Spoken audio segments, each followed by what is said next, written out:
Muharram Islamic calendar का पहला महीना है। मुहर्रम को करबला की जंग का प्रतीक माना जाता है। करबला इराक का एक शहर है जो कि इराक की राजधानी बगदाद से 120 किलोमीटर की दूरी पर बसा हुआ है। मुस्लिम के लिए दो जगह सबसे पवित्र मानी जाती है, मक्का और मदीना। इसके बाद अगर शिया मुस्लिम किसी जगह को सबसे ज्यादा अहमियत देते हैं तो वो है करबला। ऐसा इसलिए कि इस शहर में इमाम हुसैन की कब्र मौजूद है। करबला की जंग इमाम हुसैन से जोड़ी जाती है, जहां पर उनका कत्ल कर दिया गया था और उन्हें करबला में ही दफना दिया गया था। ये कत्ल मुहर्रम की 10 तारीख को हुआ था। इस दिन को ही आशूरा कहा जाता है।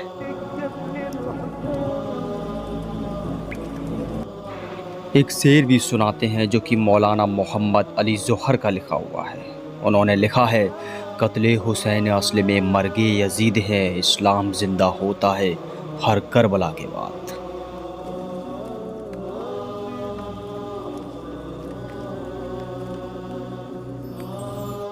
करबला की जंग हुसैन और उस वक्त के सुल्तान और ख़ुद को खलीफा घोषित कर चुके यजीद के बीच हुई थी।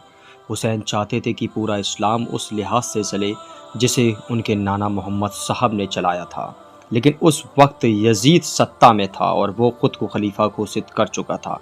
मुस्लिम इतिहासकारों के मुताबिक यजीद हुसैन से अपनी बात मनवाना चाहता था। इसके लिए यजीद ने हुसैन को धोखे से बुलाने के लिए एक ख़त भेजा। हुसैन यजीद का ख़त पढ़ने के बाद अपने बच्चे और परिवार और कुछ लोगों के साथ करबला पहुंचे। इस्लामी कैलेंडर के मुताबिक मुहर्रम की 2 तारीख थी जिस वक्त हुसैन करबला में पहुंच गए थे। हुसैन और यजीद के बीच बातचीत नहीं बनी। यजीद अपनी बात मनवाना चाहता था, लेकिन हुसैन ने यजीद की बात मानने से इनकार कर दिया। हुसैन का कहना था कि अल्लाह एक है और उसके पैगंबर मोहम्मद साहब हैं। इससे नाराज़ यजीद ने 7 मुहर्रम को हुसैन और उनके काफ़िले के लिए पानी बंद कर दिया, लेकिन हुसैन नहीं झुके। वो यजीद की बात मानने से राजी नहीं हुए। मुहर्रम की 9 तारीख को इमाम हुसैन ने अपने खेमे की रोशनी को बुझा दी और अपने साथियों से कहा, मैं किसी के साथियों को अपने साथियों से ज़्यादा वफादार और बेहतर नहीं समझता। कल के दिन यानी कि मुहर्रम की 10 तारीख को हमारा दुश्मनों से मुकाबला है। उधर लाखों की तादाद में फौज है, तीरें हैं, तलवार है और जंग के सभी हथियार मौजूद हैं। मैं तुम सबको वाखुशी इजाज़त देता हूं कि तुम यहां से चले जाओ। मुझे तुमसे कोई शिकायत नहीं होगी। यह लोग सिर्फ मेरे खून के प्यासे हैं। यजीद की फौज आपसे कुछ नहीं कहेगी। जो मेरा साथ छोड़कर जाना चाहेगा जा सकता है। यह कहने के बाद हुसैन ने कुछ देर बाद रोशनी फिर से कर दी, लेकिन एक भी साथी इमाम हुसैन का साथ छोड़कर नहीं गया। इसके बाद जब मुहर्रम की 10 तारीख की सुबह हुई, इमाम हुसैन ने नमाज पढ़ाई, लेकिन यजीद की तरफ से तीरों की बारिश होने लगी। लेकिन हुसैन के साथी यजीदी फ़ौज का मुकाबला करते रहे। हुसैन के साथियों ने जिस्म तीर से छल्ली हो गए, लेकिन नमाज नहीं तोड़ी। हुसैन की तरफ से 72 लोग शहीद हो चुके थे। इनमें हुसैन के साथ उनके 6 माह के बेटे अली असगर, 18 साल के अली अकबर और भतीजे कासिम भी शामिल थे। इसके अलावा भी हुसैन के कई साथी और कई रिश्तेदार जंग में शहीद हो चुके थे।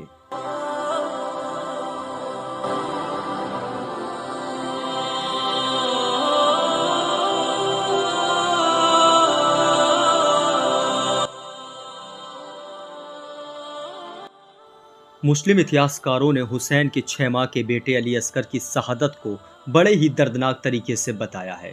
कहा जाता है जब हुसैन ने यजीद की बात नहीं मानी तो यजीद ने हुसैन के परिवार का खाना बंद कर दिया, पानी भी बंद कर दिया। पानी के जो सोते थे वहां पर सिपाही लगा दिए, यानी कि जो एक युद्ध के ह्यूमन्स राइट होते हैं उसका भी यजीद के द्वारा उल्लंघन किया गया।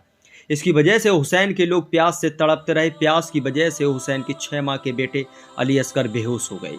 हुसैन अली असगर को गोद में लेकर पानी के पास पहुंचे, लेकिन यजीदी फौज के हुरमला सिपाही ने तीर से वार किया, जिससे अली असगर की गर्दन कट गई और उनकी दर्दनाक मौत हो गई।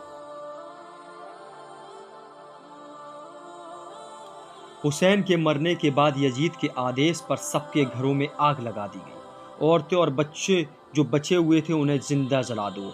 हुसैन के परिवार और उनके रिश्तेदारों पर हुए जुल्म को याद करने के लिए शिया मुस्लिम हर साल मातम करते हैं, मातमी जुलूस निकालते हैं, खुद को तीर, चाकू से घायल करते हैं और अंगारों पर चलते हैं।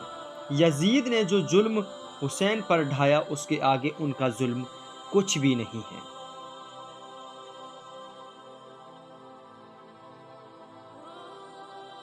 दुनिया की सबसे बड़ी धार्मिक पैदल यात्रा में से एक है अरबाइन की यात्रा, जिसमें एक नहीं दो नहीं करोड़ों की तादाद में लोग इराक पहुंचते हैं। अरबाइन का मतलब अरबी का है और अरबी में अरबाइन को 40 कहा जाता है, यानी कि जिसको चहलम के नाम से भी जाना जाता है।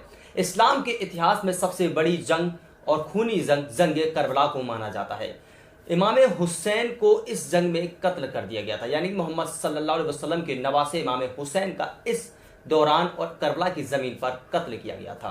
शहीद हुए इमाम हुसैन के सबको भी वहां पर करबला में दफना दिया गया था।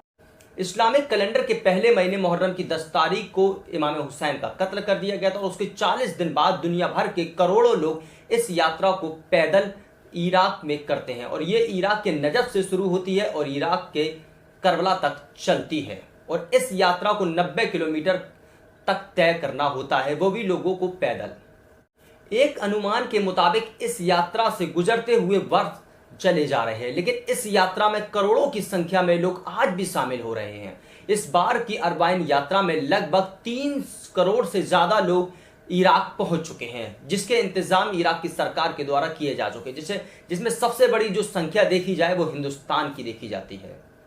जो इमाम हुसैन अलैहिस्सलाम फरमाते, अगर तुम तर्के दुनिया कर सकते हो, दुनिया को छोड़ सकते हो, तो फिर चलो करबला। क्या हमारे अंदर ताकत है आज हम अपनी कोई चीज जिसे हम पसंद करते हैं उसको छोड़ सकते हैं? हमारे दिल तो इतने नाजुक है कि मोबाइल की स्क्रीन टूट जाए तो हमारा दिल टूट जाता है।